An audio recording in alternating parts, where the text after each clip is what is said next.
Hello, everybody. My name is Nicole Elliott, and I'm a technical analyst and private investor. And today I thought we'd consider the concept of what happens when money tomorrow buys more than it does today. This is a very difficult idea. Be careful, go away, think about it carefully. But it is also known as deflation, i.e., that prices are going down. And then you must ask yourself, well, why are prices going down? Probably because salaries are going down, or because businesses are going under, or because unemployment is rising.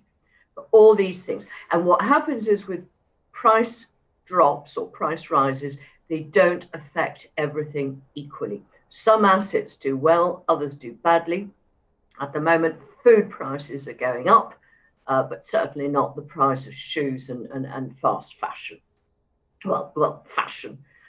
So anyway, that's something to think about. So what I'm going to show you today is three different charts of the yield on core benchmark developed markets bonds. So my first chart, and they're all 10-year maturities. The first chart is a 10-year gilt yield. This is a UK government security.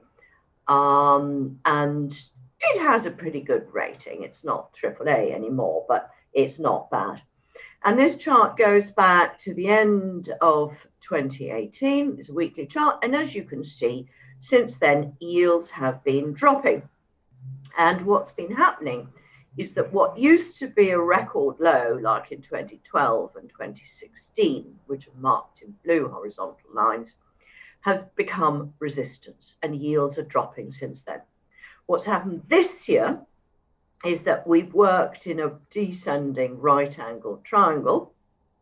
We're retreating yet again from that long-term trend line, and I think we're going to test the horizontal record low of 2020, which is basically next to nothing for 10-year money. Are you going to give up and say this is not worth it? Well, it's up to you, but I would keep a close eye on what the Bank of England is saying and potentially doing to see whether UK yields at the central bank, at the short end of the market, are going to turn negative. My second weekly chart, shall we say in a way, is a market that's one step ahead of the gilt, and that is the German Bund. And again, I've got a chart going back to the beginning of 2018. You could see that there's been a steady slide to lower yields. There's nothing dramatic going on here. Don't get excited by media hype.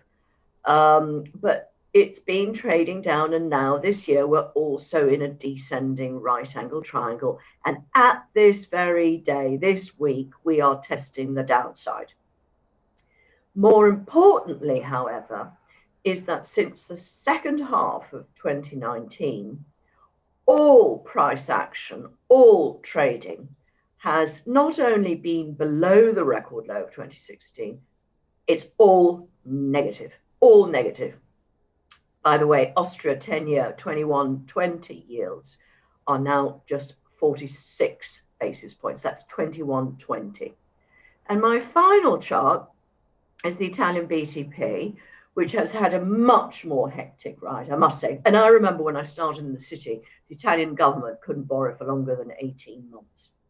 Anyway, they're ever so excited in Italy at the moment that the benchmark yield on 10-year is holding below 1% and a new record low for the country. And do you know what they're planning to do? Borrow a whole lot more. They're already up to their eyeballs in debt, but they think that at these sort of rates, it's too good to be true or too rude to turn down. It's blamed on fighting the pandemic. I ask you, do you honestly think this is a good idea?